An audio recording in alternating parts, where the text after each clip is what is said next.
Hello అండి, welcome back to my channel. ఈరోజు ఈ వీడియోలో మీకు పూజా మందిరంని ఎలా క్లీన్ చేసుకోవాలో ఒక పద్ధతిగా ఈజీగా ఎలా క్లీన్ చేసుకోవాలో ఈ వీడియోలో చూపిస్తున్నా అండి. సో ముందుగా నేనైతే ఏం చేస్తా అంటే పూజా మందిరంలో ఉండే వెండి సామాన్లు మిగతా రాగి ఇత్తడివి వేరువేరు చేసుకుంటా అండి. అంటే తీసేటప్పుడే వేరువేరుగా పెట్టుకుంటా 2 బౌల్స్లో. సో మనకి క్లీనింగ్ అనేది రెండింటిని ఒకేలా చెయ్యం కాబట్టి నేను పూజా మందిరం నుంచి తీసేటప్పుడే వాటిని వేరు చేసేస్తాను. ఇలా అన్నీ తీసేస్తానండి. తర్వాత దేవుడి పటాలన్నీ వేరేగా ఒక దగ్గర పెట్టుకుంటా. దాంట్లో ఉండే పువ్వులు అన్నీ కూడా ఒక దాంట్లో తీసుకుంటాను.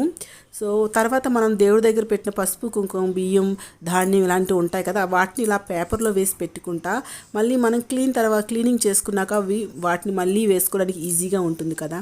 తర్వాత ఇంట్లో ఉండే మనం పూజకి యూజ్ చేసేవన్నీ కూడా ఇలా సైడ్ బై సైడ్ పెట్టుకుంటా అండి.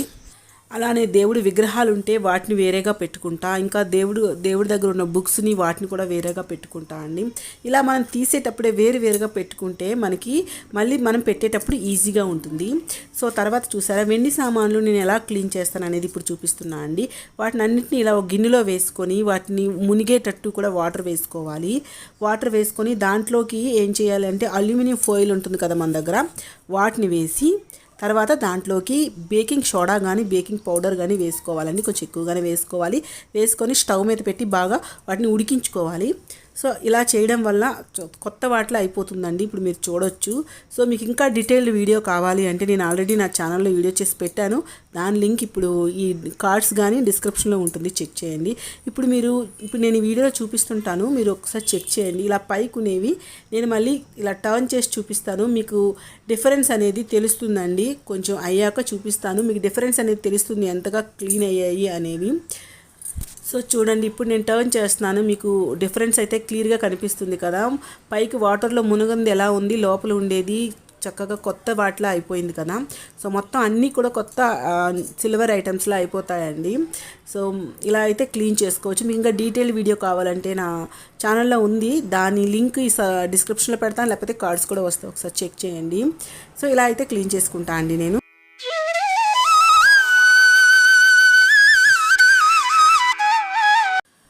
తర్వాత వాటిని వాటర్ చల్లారాక ఏం చేస్తా అంటే ఇంకొకసారి వాటిని క్లీన్ చేసుకుంటా. అంటే పెద్దగా క్లీన్ చేయక్కర్లేదండి, కానీ ఏంటంటే మనం దీపం పెట్టే గుద్దులు కానీ అవి కొంచెం ఆయిలీగా ఉంటాయి కదా. సో మనం కొంచెం సోపు కానీ లేదా లిక్విడ్తో కానీ ఒకసారి క్లీన్ చేస్తే సరిపోతుంది. సో తర్వాత రాగి కానీ ఇత్తడి కానీ క్లీన్ చేయడానికి ఇప్పుడు నేను చూపిస్తున్నట్టు చింతపండు అండి. అయితే ఏంటి ఇలా డబ్బాలో ఉంది అనుకుంటున్నారు కదా. సో మీరు నా ఛానల్ కానీ చూసినట్లయితే నా వీడియో ఫాలో అయితే దీనికోసం అర్థం అవుతుందండి. నేను చింతపండు రసం అనేది నిల్వకు ఒకేసారి చేసి పెట్టుకుంటా అన్నీ కూడా. సో దాంట్లో మిగిలినది ఇలా తీసి ఆ పిప్పిని కూడా ఒక డబ్బాలో పెట్టి ఫ్రిడ్జ్లో పెడతాను. సో ఆ వీడియో చూసినట్లయితే మీకు రెడ్యూస్ రీయూజ్ ఎలా చేయాలనేది అర్థమవుతుంది. దాని లింక్ కూడా ఇప్పుడు ఛానల్లో పెడతా చూడండి. సో తర్వాత ఇలా వెండిని క్లీన్ చేయడానికి అదంతా ఆయిలీగా ఉంది కదా.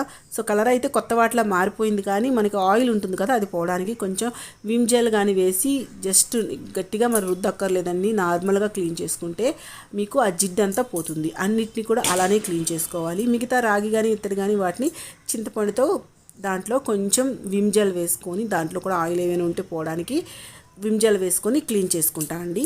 అయితే ఇక్కడ నేను యూజ్ చేస్తున్న స్క్రబ్ స్టీల్ స్క్రబ్ కానీ ఆ గ్రీన్ స్క్రబ్ కానీ నేను వేరేగా పెట్టుకుంటా అండి పూజా సామాగ్రి కానీ. ఇది మామూలుగా బౌల్స్ క్లీన్ చేసేది కాదు.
నెక్స్ట్ ఏంటంటే నాకు పూజా మందిరంలో ఉండే ముత్యాలు కానీ, తర్వాత వెండి పువ్వులు, చిట్టి గాజులు అన్నీ ఉంటాయి. నేను పెట్టుకునే అన్నీ కూడా వాటర్లో ఇలా క్లీన్ చేసుకొని, సో ముందుగానే ఇలా క్లాతులపై వేసుకొని ఫ్యాన్ కింద ఆరబెట్టుకుంటా అండి.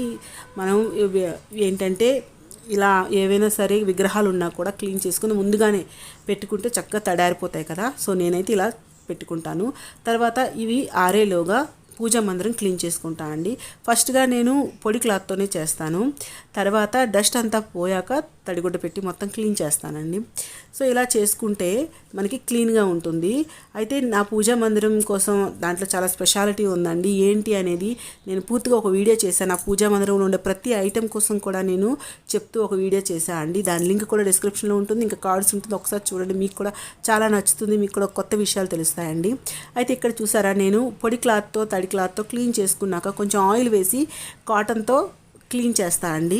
అయితే ఇది నేను కొనేటప్పుడు దీని మెయింటెనెన్స్ ఎలా అంటే షాప్ వాళ్ళే చెప్పారు. వాళ్ళు కూడా ఇలానే చేస్తారంట. వాళ్ళ దగ్గర ఉండేవి చాలా రోజుల నుంచి ఉంటాయి. అయితే మనం ఎప్పుడు చూసినా కూడా కొత్త వాటిలా ఉంటాయి. ఎలా అంటే కొంచెం ఆయిల్ వేసి, దీన్ని టేకు కాబట్టి, టేకు పూజా మందిరం కాదండి, ఏదైనా సరే టేకు అయితే ఆయిల్ వేసి మనం క్లీన్ చేస్తే ఆ మెరుపుదనం అనేది ఉంటుందంట. సో నెక్స్ట్ ఏంటంటే అది క్లీన్ అయిపోయాక పటాలన్నీ ఒక దగ్గర పెట్టా కదా, వాటిని క్లీన్ చేస్తాను అండి. ఇక్కడ కూడా నేను పొడి క్లాత్తోనే క్లీన్ చేస్తాను, తడిగుడ్డ పెట్టనండి. ఎందుకంటే మీరు చూసినట్లయితే నాది ఏ పటం కూడా మీకు కనిపిస్తుంది కానీ ఏ పటం కూడా గ్లాస్ ఉండదు పైన. సో పాడైపోతాయని చెప్పి నేను పొడి క్లాత్తోనే క్లీన్ చేస్తాను. ఒకవేళ గ్లాస్ ఉంటే పర్వాలేదు కానీ లేకపోతే పాడైపోతాయి కదా. సో జస్ట్ అందుకని పొడి క్లాత్తోని బొట్టులు అన్నీ కూడా తీసేసి క్లీన్ చేసుకుంటా. తర్వాత నేను పసుపు కుంకాలు పెట్టేటప్పుడు ఏం చేస్తా అంటే ఒక 2 బౌల్స్లో వేరువేరుగా ఒక దాంట్లో పసుపు, ఇంకో దాంట్లో కుంకుమ తీసుకుంటాను. అయితే పసుపు కుంకుమ రెండిట్లో కూడా నేను జవ్వాది కలుపుకుంటాను అండి. జవ్వాది అనేది చాలా మంచిది, మనం పూజలో యూజ్ చేసుకుంటే. దీనికోసం కూడా స్పెషల్గా వీడియోస్ చేశానండి. నా ఛానల్కి వెళ్ళి మీరు ప్లేలిస్ట్లో డివోషనల్ అని ఉంటుంది, దాంట్లో కానీ మీరు చెక్ చేశారంటే పూజకు సంబంధించిన చాలా వీడియోస్ ఉన్నాయి. జవ్వాది కోసం కూడా ప్రత్యేకత ఏంటి అనేది కూడా వీడియో చేశానండి. ఒకసారి వెళ్ళి చూడండి, మీకు చాలా నచ్చుతుంది. తర్వాత జవ్వాది వేసుకున్నాక దాంట్లో నేను వాటర్ కలపకుండా చక్కగా రోజ్ వాటర్తో నేను దాన్ని పేస్ట్లా చేసుకుంటా అండి. ఎందుకంటే అరోమా చాలా బాగుంటుంది రోజ్ వాటర్ కానీ జవ్వాది కానీ. సో మనం ఏంటంటే పూజా మందిరంలో మనకి ఎంత సువాసన ఉంటే అంత మంచిది, అంత పాజిటివ్ ఎనర్జీ ఉంటుంది. సో అందుకని నెగిటివ్ ఎనర్జీ ఉండకుండా ఉండాలి అనుకుంటే, ఇల్లంతా ప్రశాంతంగా ఉండాలి, పాజిటివ్ ఎనర్జీ ఇంట్లో ఉండాలి అనుకుంటే ఇలా మనం మంచి సువాసన వచ్చే ద్రవ్యములుగా మనం పూజలో యూజ్ చేయాలి. అందుకని నేను ఇలా యూజ్ చేస్తాను బొట్లు పెట్టేటప్పుడు. సో దాంట్లోని కలిపేటప్పుడు కూడా మనకి ఇయర్ బడ్స్ ఉంటాయి కదా, దాన్ని ఒక 2 ముక్కలుగా చేసి ఒకటి పసుపుకి ఒకటి కుంకుమకి యూజ్ చేస్తాను అండి.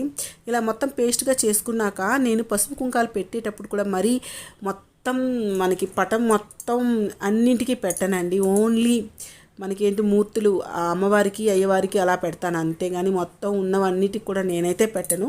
సో అది నాకు ఇష్టం ఉండదు. సో ఎవరిష్టం వాళ్ళది కాబట్టి సో అలా అన్నీ పెట్టొద్దు అని చెప్పను, కానీ నేనైతే ఓన్లీ సింపుల్గా పెడతా అండి బొట్టులు. ఇలా ఫస్ట్ పసుపు పెట్టి తర్వాత కుంకుమ పెడతాను. సో పసుపు కుంకాలు పెట్టినట్టు ఉంటుంది కదా. సో చూసారు కదా, వీడియో అయితే మీకు నచ్చింది అనుకుంటున్నా అండి, యూస్ఫుల్ అనుకుంటున్నా. ఇప్పటివరకు చూసినందుకు చాలా థ్యాంక్స్ అండి. సో వీడియో మాత్రం మీకు నచ్చితే ప్లీజ్ అండి లైక్ చేయండి, ఇంకా చాలామందికి సజెస్ట్ అవుతుంది వీడియో. ఇంకా నాకు ఛానల్కి వెళ్ళి ఒకసారి చూడండి, మంచి మంచి వీడియోస్ ఉన్నాయి. ఫస్ట్ టైం చూస్తే నా ఛానల్ని సబ్స్క్రైబ్ చేసుకోండి ప్లీజ్.